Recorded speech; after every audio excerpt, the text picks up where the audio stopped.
I found her bracelet under the passenger seat of my car, which wouldn't have been strange if she ever actually used my car. She doesn't drive it. She hates how low it sits, complains it smells like bachelor, and always refuses whenever I offer her the keys. So you can imagine the confusion I felt when I was cleaning it out on a random Wednesday evening and felt that familiar little chain wrapped around my fingers. It was the silver one I got her on our 4th anniversary, the one she made a huge deal about never taking off. My immediate thought wasn't suspicion, but concern. Maybe she lost it and didn't even realize. Maybe it fell off at some point. Maybe she was in my car and forgot to mention it. Maybe. But the more I stood there holding it, the less those maybes made sense. The last time I'd taken the car out was Sunday night to grab groceries. Alone. She'd been on call for a work emergency and left in her car just before I did. And even then, we barely talked when she came home. She was tired, she said. Long day, she said. I believed her. That night, I didn't say anything. I didn't accuse or even mention the bracelet. I just slid it into the drawer next to our bed and kept watching. Alyssa wasn't acting like someone who lost something. No fidgeting. No frustration. Just the usual good-night routine, skincare, 2 scrolls through Instagram, turning over without a word. I watched her breathe in the dark, thinking about the way she'd used to fall asleep with her hand resting on my chest, and now we had a whole mattress of space between us. 2 days later, I noticed something else. I came home early from work. Not intentionally. The office internet had gone down and everyone got sent home, and when I walked in, the place didn't smell like us. It smelled like cologne. Not mine. Something sharper, cleaner. I'm not some crazy guy sniffing around for evidence, but it hit me like walking into a stranger's house. Our bedroom door was open, sunlight pouring in like it always did, and there was this faint trace of something I couldn't place. I walked through the house slowly, not looking for anything specific, just observing. Her shoes were by the door, which meant she was home, but I didn't hear her. No TV, no music, just the hum of the fridge and the thud of my heartbeat. She wasn't in the kitchen, not in the living room. Bathroom door was open. Nothing. But the balcony door, our upstairs balcony that she never used unless she wanted fresh air, was cracked. I stepped out, and there she was, sitting in the corner chair with a glass of wine, wearing a blouse I'd never seen, hair still damp like she'd just showered. She jumped a little when she saw me. Hey, you're home early, she said, clearly not thrilled. Yeah, internet crash. We all got sent home. Right? She said, shifting in her chair like she was hiding something behind her. I was just decompressing. At 3 in the afternoon? She laughed a little, that weird fake laugh she uses when she's cornered but doesn't want to admit it. I had a rough meeting. Figured I'd take a break before diving back in. I looked at the wine glass. Her phone wasn't anywhere in sight, but her watch was off. That watch tracked everything. Her steps, her meetings, even her heart rate when she was on a jog. And she was never without it. I didn't ask about it. Not then. Instead, I sat in the chair across from her and just watched her sip the wine she claimed she didn't like 2 months ago. You smell different, I said casually. What? She blinked. You smell like something new. Perfume. Oh, yeah. One of the girls from work got me this sample. Figured I'd try it. Too strong. No. Just unexpected. She didn't say anything after that. We sat in silence for another minute before she stood up and said she needed to get back to her laptop. She kissed the top of my head on the way in. That used to mean something. The next clue wasn't a thing. It was a sound. Not a voice, not a message. It was music. Our neighbor was out of town, so their side of the duplex was quiet, and Alyssa said she had a Zoom meeting. I was in the garage, organizing the bins she asked me to go through months ago, when I heard music. Jazz. The kind she never listens to. The kind she used to make fun of me for playing when I was cooking. But this wasn't coming from our living room or kitchen. It was coming from the guest room window, her work-from-home space. The odd part, the window was open, but her door was closed. I crept up the stairs slowly. I wasn't planning to do anything shady. I just wanted to hear better. I wanted to know what kind of meeting included a saxophone solo. As I got closer, I heard her laugh. Not the kind she gave me the other day, but a real one. Warm. Flirty. That laugh she gave me on our first few dates. And then she said something that snapped everything inside me. You always play this when I come over. It's like our little theme now. I backed up before I could hear the reply. I didn't need it. I walked down the stairs, out the front door, and stood in the driveway with my hands on my head for 10 minutes. The bracelet, the wine, the unfamiliar cologne, the jazz. All of it. Something was happening, and it had been happening right under my nose. I wasn't looking for confirmation. I already had it. What I wanted, what I needed, was clarity. I wanted to see it with my own eyes, even though a big part of me hoped I wouldn't. That's how it goes when your brain knows the truth, but your heart keeps writing a different version. The opportunity came the following Tuesday. She mentioned during breakfast that she had a late meeting off-site with a client and wouldn't be home until 9. Said it casually, like it wasn't a loaded statement, like she didn't just hand me the key to the one chance I'd been waiting for. I didn't ask questions. I didn't change my tone. I nodded, chewed my toast, and said, "Okay, I'll probably just reheat the lasagna." She smiled and said she'd eat when she got home. Maybe. That smile was thin. It had no weight to it. I followed her. I gave her about 15 minutes to get ahead, then I left in my car. She had taken hers, of course. It made it easier to track her. I didn't have to tail her like in some dramatic movie. I knew where she'd go, not because she told me, but because I'd been paying attention for weeks. On 2 occasions, she mentioned the name of the same building, one of those generic co-working spaces downtown, said it was where her client liked to meet. I didn't believe that. Most clients don't like paying to meet you at a desk they don't own. So I parked across the street and waited. After about 20 minutes, I saw her car pull in. She wasn't alone. A man got out of the passenger seat. He was holding a laptop bag and laughing at something she said. I couldn't hear them, obviously, but I didn't need to. I saw her lean against the car for a second while he adjusted something in his bag, and then she touched his chest. Not long, not intimate, but familiar. Too familiar. They walked in together. I sat there and stared at the building, my hands gripping the wheel. I didn't have to go inside. I didn't need a video or a dramatic confrontation. I already had my answer, and it wasn't subtle. The question was, what the hell do I do with it? She got home that night just before 9, like she said she would. She walked in wearing a different shirt than the one she left with. Not dramatically different, just a shade lighter, like she changed after work for comfort.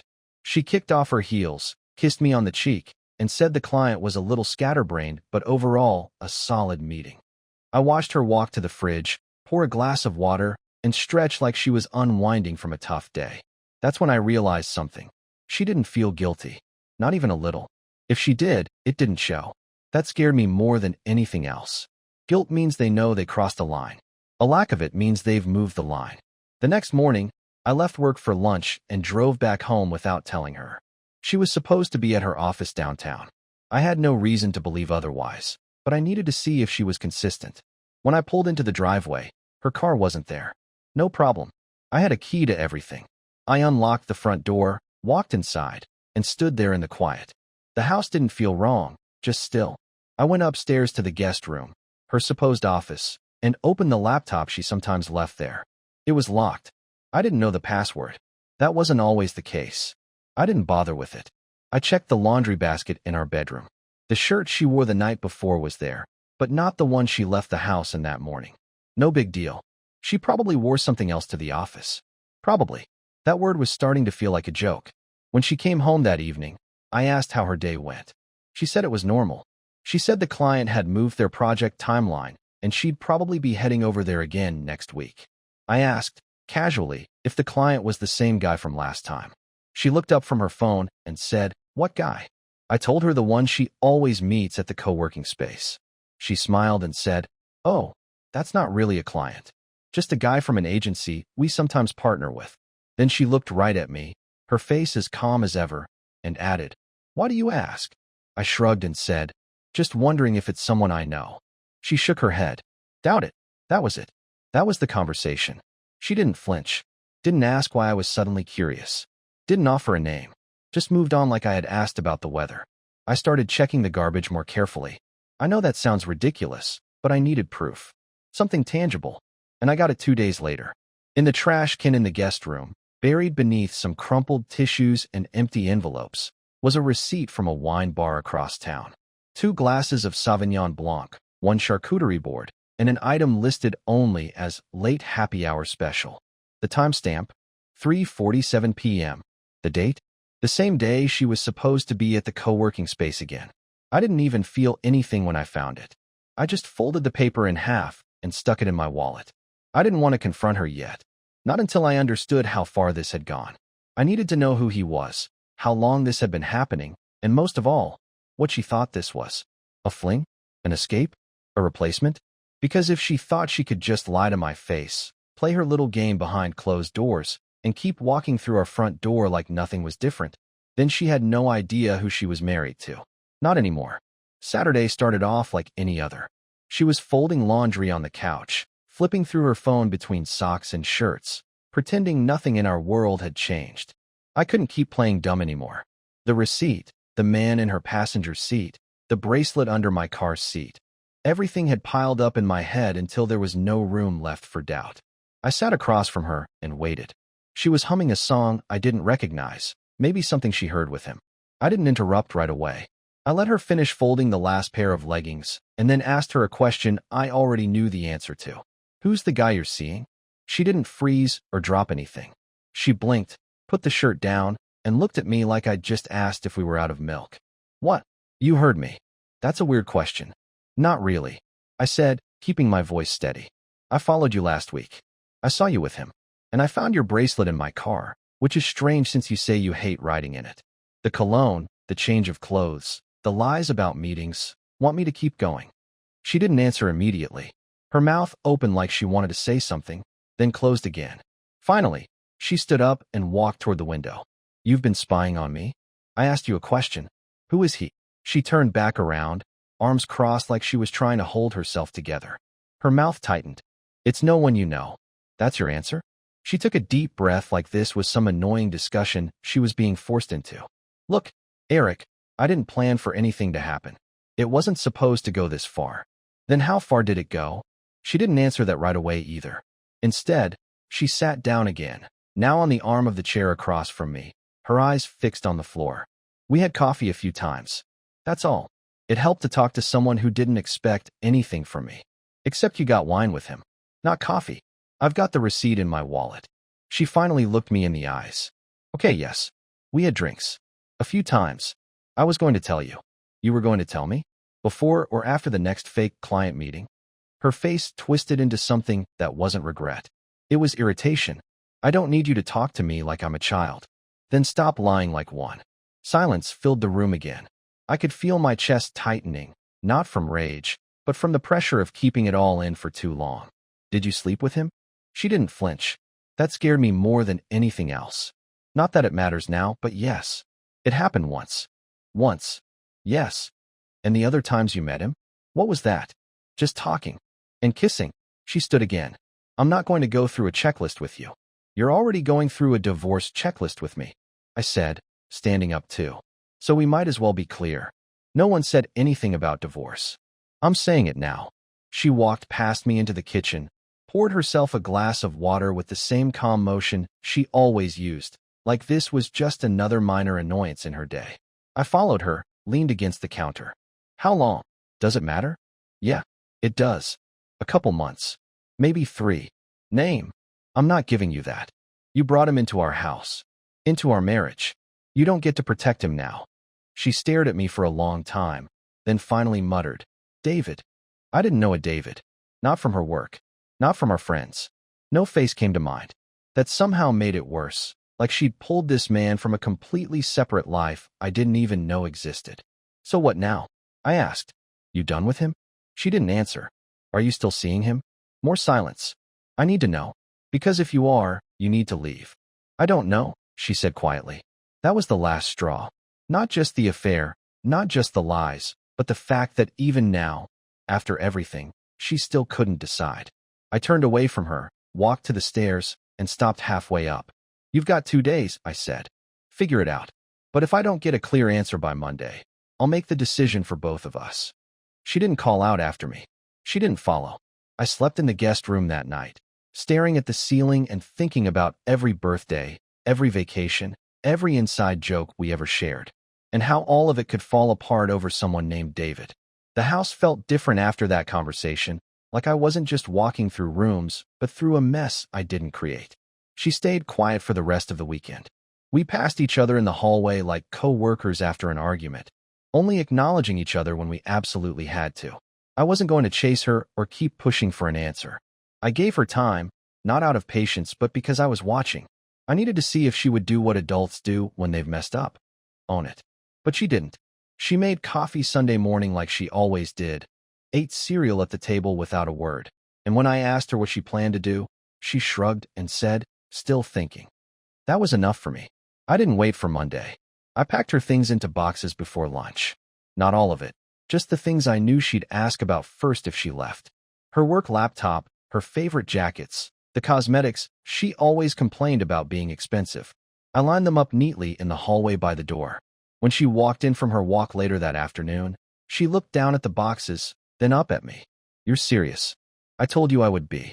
She dropped her keys into the bowl like it was any other day. This is my house too.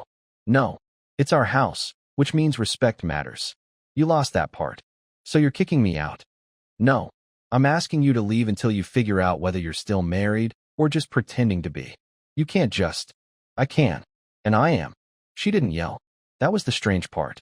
She didn't cry either. She looked at the boxes like she was trying to decide how heavy each one was, and then just sat down on the stairs. I stood across the room, watching her try to process something that should have been processed 2 weeks ago.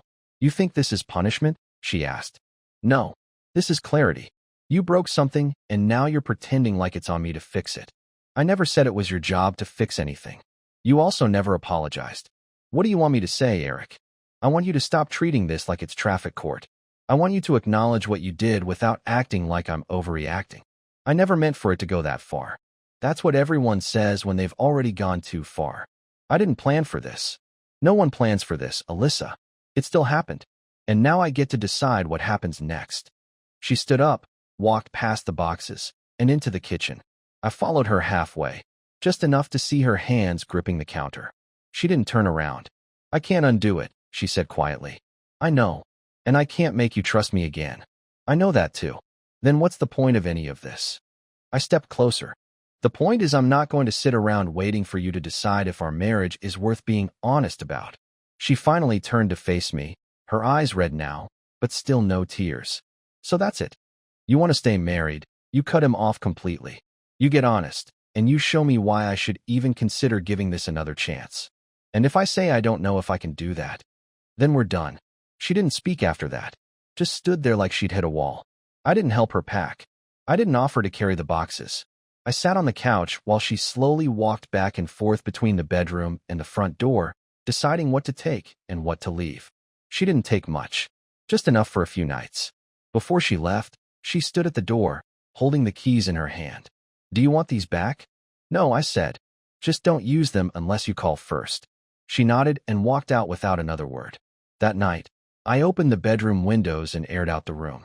I washed the sheets, not because I thought she did anything in there, but because I needed the bed to feel like mine again. The silence in the house wasn't peaceful. It was sharp. Everything she touched now looked like something that didn't belong here anymore. I called my friend Dan, someone I hadn't spoken to much in the past few months. I told him I needed help with something and that I couldn't talk about it in detail yet. He didn't ask questions. He just said, I'll be over in an hour. That's why I respect him. No judgment, just action. He showed up, and we talked about logistics, what the next steps would be, how I could lock down bank access, how to handle the car title and utilities. He's been divorced, so he knew the playbook. He also told me to lawyer up immediately. I said I'd think about it. He looked me in the eye and said, don't think. Do it. She already made her move. Now make yours. She texted me 5 days later. No build-up, no explanation, just a one-line message that said, can we talk tonight? I stared at the screen for a while before answering. I could have ignored it, could have told her to call the lawyer instead, but I didn't. I wanted to hear it from her. I needed to know how she'd justify all of it now that the silence between us had lasted longer than any of her excuses. When she showed up at the door, she wasn't dressed like someone coming to fight. She wore that gray hoodie she usually slept in and had no makeup on. She looked tired, but not broken, like she'd finally finished something difficult and didn't want to do it again. I let her in without saying anything, then closed the door and stood by the entryway while she sat on the edge of the couch. She started with something I didn't expect. I ended it. I didn't respond right away, just stayed where I was. He wanted to keep seeing me, she continued. I told him no. I said it was over, that I wanted to try and fix this. You told him you wanted to fix your marriage after sleeping with him. She looked down, rubbing her thumb over her palm. I know how that sounds. Do you? Yes. Because it sounds like you're only doing this now because I made you leave. No, that's not it.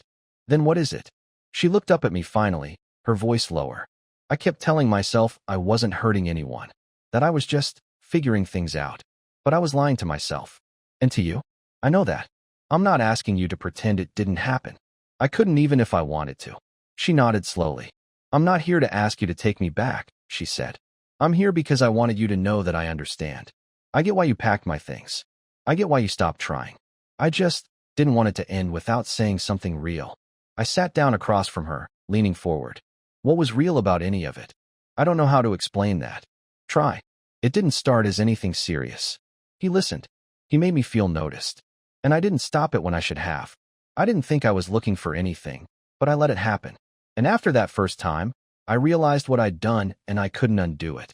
But I also couldn't face you, not honestly. So I lied. I covered it up. And then I kept going like maybe the truth would fix itself. You had options. You could have told me when you felt distance. You could have said something before stepping out of the marriage. I know. I never thought I'd be this guy.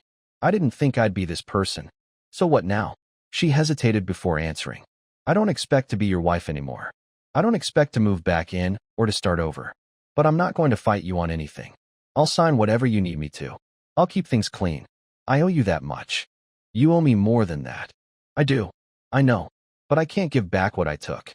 I stood up and walked to the window. Outside, the street was quiet, empty, just like the house had been since she left. I wanted to hate you, I said. I told myself I would. But it never came. Just disappointment. And not even in you. Mostly in me, for not seeing it sooner. She wiped her face with her sleeve and stood, too. I should go. You don't have to rush out. No, I do. We walked to the door together. She looked at me one more time before stepping outside. Are we done? She asked, not with defiance, but with a kind of tired honesty. Yeah, we're done. She nodded and turned away. I closed the door behind her and didn't look back through the window. I just stood there for a long time, my hand still on the doorknob, waiting for the air in the room to change. The morning after our final conversation, I didn't feel lighter or stronger or any of the things people like to pretend you feel when you finally walk away. I just woke up in the same bed, in the same house, and stared at the ceiling trying to figure out what the hell came next. There was no parade of relief, no sudden freedom. The only thing that felt different was the silence, and even that wasn't new. It had been building for weeks, maybe longer. I just hadn't acknowledged it before. I sat at the kitchen table with a cup of coffee I didn't really want and looked out the window at the backyard we used to talk about fixing up. Now it looked like someone else's problem. I didn't tell many people. A few close friends knew something was wrong because I'd stopped showing up, stopped answering texts with anything more than a few words. When Dan asked how things ended, I told him it was over and that I didn't need to rehash the details. He didn't press. That's why I respect him. He knows when silence means more than a story. I didn't tell my family right away. They liked her. I didn't want to see that change in their eyes, that awkward pause where they try to decide if they should hate her for me or pretend like it's none of their business. I didn't block her number. I didn't erase photos. I didn't burn clothes or do anything dramatic. I left everything where it was because I needed to see it. Not as punishment, but as a reminder. I needed to walk past the framed pictures of us on the shelf and understand that even people who once smiled like that can lie to each other for months. I didn't want to pretend we were never happy. That would have been too easy. And I didn't want easy. The divorce was straightforward. She didn't fight me on the house or the car. She didn't demand anything extra. She just showed up to sign the papers when she was supposed to, made small talk with the receptionist, and left. The lawyer looked at me like he expected some reaction, maybe a moment of hesitation. But I just signed and left too. There was nothing else to say. A few weeks later, she sent a message. Not to get back together. Just to check in. Hope you're okay, it said. I stared at it for a few minutes before deleting it without answering. I wasn't angry. I just didn't see the point. We had our talk. That was the last one that mattered. Anything after that was just noise. I changed little things in the house. Not out of spite, but because I needed the space to feel like mine again. I moved her books into boxes and slid them into the hall closet. I changed the sheets. I switched the photos in the hallway for ones of landscapes and cities. Nothing bold, nothing new, just quieter. I didn't replace her. I didn't run out, and try to fill the space she left. I just let it stay empty for a while. That's the part nobody talks about. The space. How big it feels after someone walks out of your life. It's not just emotional. It's physical. The chair they sat in, the spot where their shoes used to be, the sound of a second toothbrush hitting the counter. All of it lingers. And you either fill it up fast, or you let it stay there until you can walk past it without flinching. After the paperwork was done, I started driving more. Not for anything specific, just to be out of the house. I'd take roads I hadn't taken in years, sometimes with music, sometimes in silence. It helped. Not to forget, but to breathe. I didn't cry. I didn't scream into the steering wheel. I just drove and let the air change around me. I started going to the gym again. I didn't post about it. I didn't make it a story. I just needed to do something that didn't involve sitting in a room with her ghost. Eventually, people started asking if I was seeing anyone. I always said no. Not because I was bitter or closed off, but because I wasn't looking. I wasn't interested in repackaging myself for someone else just yet. I wanted to be alone for a while, and I wasn't ashamed of that. It felt good to not explain myself, to live without trying to convince anyone I was okay. I didn't need to prove anything anymore. I think that's the biggest thing I learned. You don't get closure. Not really. You just stop expecting the apology to make a difference. You stop hoping the past will explain itself. And eventually, you stop trying to make it fit into some neat story. It doesn't have to make sense. It just has to end. And when it does, you walk away without cleaning it up. Some people rebuild fast. Others don't. I didn't. I let the ruins sit for a while. Not because I liked the pain, but because I needed to remember what it cost me to ignore the signs. And when I was ready, I didn't start over. I just started walking again, in a new direction, with no map.